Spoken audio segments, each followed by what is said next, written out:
At the last thing from the political pages this morning, that is a elusive, I don't know if that's the right word, Chapter 6 of the Constitution.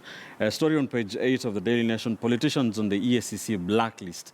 They have been hitting out at the agency, the EACC, saying it is serving rivals' agenda. And there's a list here, a very long list with the charges by the EACC.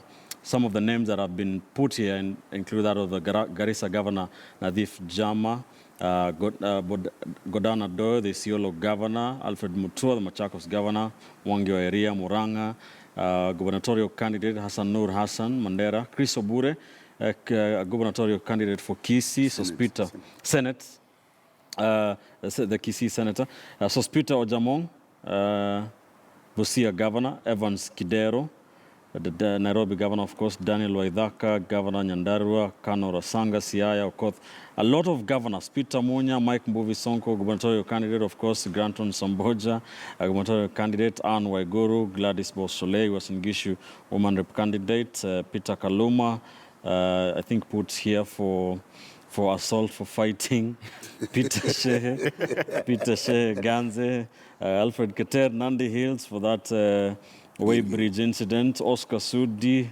Kapseret MP, Lampurkel, Laikipia North Member of Parliament. There's a very long list here, of course, Elizabeth Ongoro and Tom Kajwang, accused of violence in Kasarani.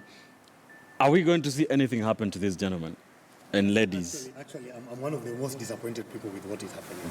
Because I remember one of our teachers used to say that you're busy doing nothing. That is what exactly EACC is doing. Because this is not what we hired them for.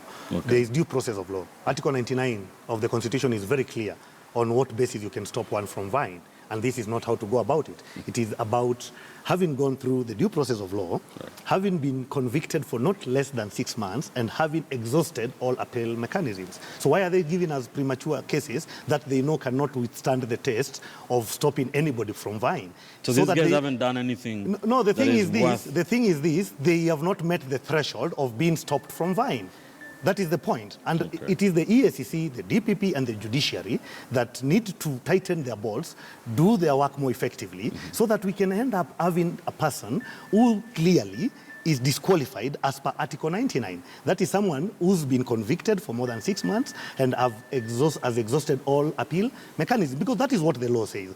I actually tend to think that it is actually almost misleading, because most people are picking this as if it is the authority. Some people even have hope that on the basis of this list, some people might be stopped from vying. Far from it. It won't happen. And it is not right to give Kenyans false hope, so that Kenyans understand clearly where we are, and then we can now discuss then what do we need to do, instead of making it look like we have some room to stop these people that does not exist. It doesn't exist. According to the Daily Nation, 193 million is the amount Nairobi Governor Evans Kidero is accused of acquiring unlawfully.